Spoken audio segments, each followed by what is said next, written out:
Tenemos primero la de Apoyo. Apoyo pone 43 contra 39% a favor de Keiko Fujimori.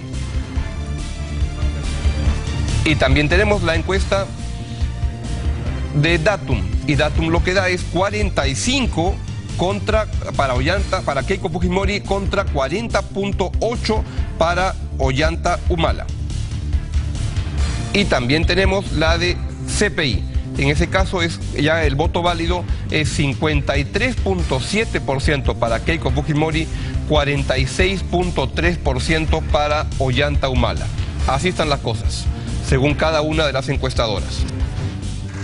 Muy bien, y entonces dicho eso, pues es momento de presentar la entrevista esta mañana, que es con Fernando Tuesta, a quien le doy los buenos días y le saludo. Muchas gracias por venir, Fernando. No, gracias a ti, Augusto. ¿De qué podemos estar seguros en este contexto, estando a solamente 2 semanas? Porque dentro de 2 semanas vamos a estar ya teniendo un presidente electo de la República. Ojalá la diferencia lo permita. Bueno, ahora la diferencia no permite estar seguro de nada. Sin embargo, es claro que Keiko Fujimori, pese a mantener un empate técnico aún con Ollanta Humala, por las tendencias, por la reiteración de los resultados en las diferentes empresas encuestadoras, lleva pues una ligera ventaja. Una ligera ventaja que la apuntala mejor para esta fase final, pero el resultado se puede decir que ya está cantado. No, para nada. Para nada, teniendo en cuenta 2 factores. Uno, porque parece voto escondido a favor de Ollanta Humala. 2, porque... En ese punto, ¿por qué dices eso? Por la diferencia entre la encuesta con una entrevista más la simulación. O sea que hay gente que quisiera votar por Ollanta Humala, pero no lo está revelando al encuestador. ¿No? Aparece sobre todo en la encuesta de Apoyo, ¿no? Y sus apoyos. Y creo que todas van a ser para este fin de semana que viene la misma comparación, nosotros también. Ustedes van este domingo también con una encuesta. Sí. ¿Y lo segundo que estabas diciendo? ¿El segundo factor? Y lo segundo, por el perfil de voto de cada uno de ellos. Keiko Fujimori tiene un perfil de voto muy limeño, urbano. Obviamente tiene también el resto, pero hablo del perfil, ¿no? ¿Cuál es la fisonomía? Cambio Ollanta Humala, mucho más en provincia, en zona rural. Y lo que quiere decir que las cámaras de foto, que son las encuestas, muestran con total nitidez el ámbito urbano y siempre con algo borroso en el ámbito rural, donde Humala tiene preferencia.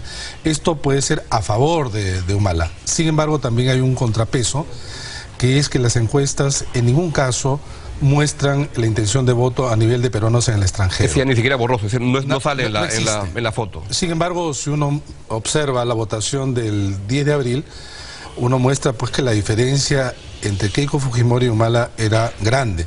Si ahora tenemos en cuenta que gran parte de la gente que votó por PPK, Castañeda, sobre todo, se inclinan para Keiko, la diferencia puede ser, si es de 1%, ya es importante en esta carrera muy cerrada, ¿no? Sobre la base de tu experiencia en elecciones, que es bien amplia, y el conocimiento de las encuestas que haces con este seguimiento, ¿de qué uno podría pensar que va a depender esta elección en estas 2 semanas que quedan?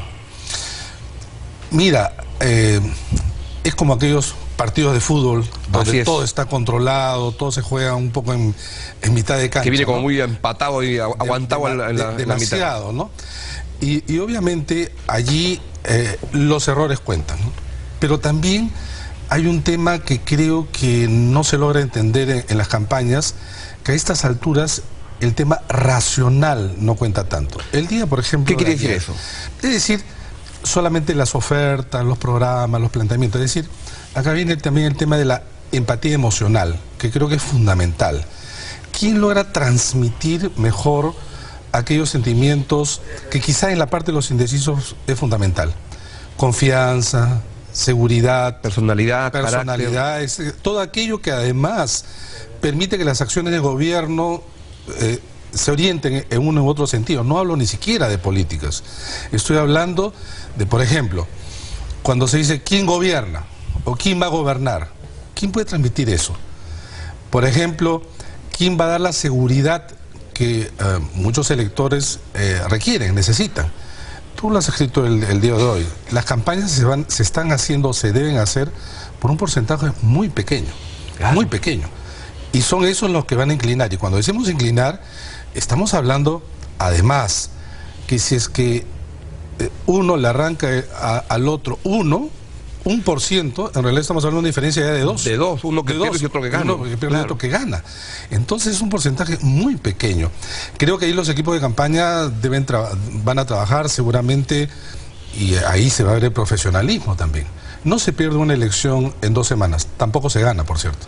Pero en esta, cuando están llegando tan cerquita los dos, como que está para cualquiera de los dos, ¿no? Sí, cierto. Pero interesante cierto. lo que dices, que acá es el momento más de la parte emocional que la de los planes. A estas alturas tú no vas a convencer por un plan más. Sobre todo, digo, a este sector pequeño. Al sector que decidió ya votar, no lo vas a reafirmar más. Eso está decidido a votar, se diga lo que se diga en las próximas 2 semanas. Y se ponen locos en... Salvo que ocurra algo, pues, claro, que tú no puedes prácticamente manejar, ¿no? Si se ponen muy locos en propuesta, dicen el sueldo mínimo ya no 700, a 1.500, y pensión 65, no, pensión 45, nos jubilamos ahorita todos. Porque lo que se va a notar es sobre todo demagogia, y lo otro, en realidad, ofrecer mucho en poco tiempo, lo que hace es que no llega el mensaje.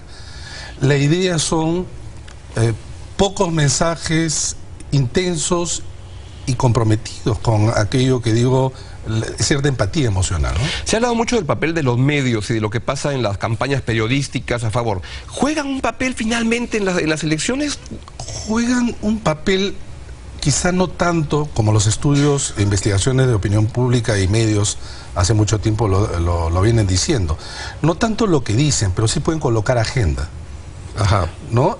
Enmarcan. Es decir, ponen temas que van a ser relevantes y que le puede convenir o no a un candidato. Totalmente, que es el caso que hemos visto. Bueno, en el caso que hemos visto en realidad son mensajes a favor de candidatos, sobre todo a Keiko Fujimori, pero colocan agendas, ¿no? Y colocar agenda quiere decir que, por ejemplo, en el caso de Humala ha tenido siempre que tratar, por ejemplo, sobre el tema de su programa o sobre otros casos, ¿no? Entonces, creo que en ese sentido es la influencia, no tanto lo que dicen, porque lamentablemente los medios ahora, como en algunas otras oportunidades, en realidad han dejado de ser tales para convertirse en realidad de medios propagandísticos, ¿no? Que es lamentable. Yo la otra vez conversando con gente decía, ¿qué va a ser de los medios el 6 de julio?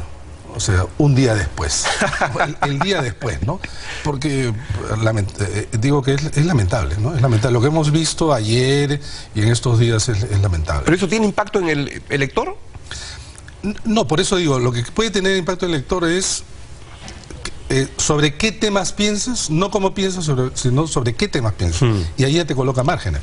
Fernando, y así como a los medios se les ha criticado con mucha razón en esta campaña, a las encuestadoras han pasado piola. Si todos han criticado a los periodistas y no a las encuestas. En una campaña tan apretadita en la última semana, ¿tú dirías que son esos momentos en los cuales uno debería pensar, ya no para esa, ¿no? Pero para el futuro, de abrir la ley para que se puedan dar encuestas hasta el final y no con una semana de veda, una semana donde seguramente van a ir pasando cosas? Bueno, la gente en el Perú es muy desconfiada en general. Y las encuestas en época electoral son sujetos siempre, aquí y en todas partes, pero sobre todo en Perú, de ser cuestionadas. Y tiene razón. Pero hay un tema. Yo creo que efectivamente se debe liberar para que se puedan mostrar sondeos en otros países hasta el mismo día de la elección. Porque lo que ocurre además, en el momento de la evaluación, te tratan de comparar el resultado que tú, por ejemplo, vas a mostrar el 29, que es el último día, con el resultado final, cuando en realidad las encuestas empiezan a hacerse este fin de semana. Así es. Entonces vas a comparar lo que dice la gente ahora con lo que hace la gente en 2 semanas. Ese es un despropósito, pero también crea, digamos, una distorsión tremenda. Por ejemplo, si el 29 se mantiene con esta tendencia o algo más ajustado, viene el silencio. ¿Y el silencio qué produce? Que aquellos operadores, por ejemplo, de rumores, claro, campañas de todo tipo, tratan de influir de una manera que distorsiona evidentemente la realidad, ¿no?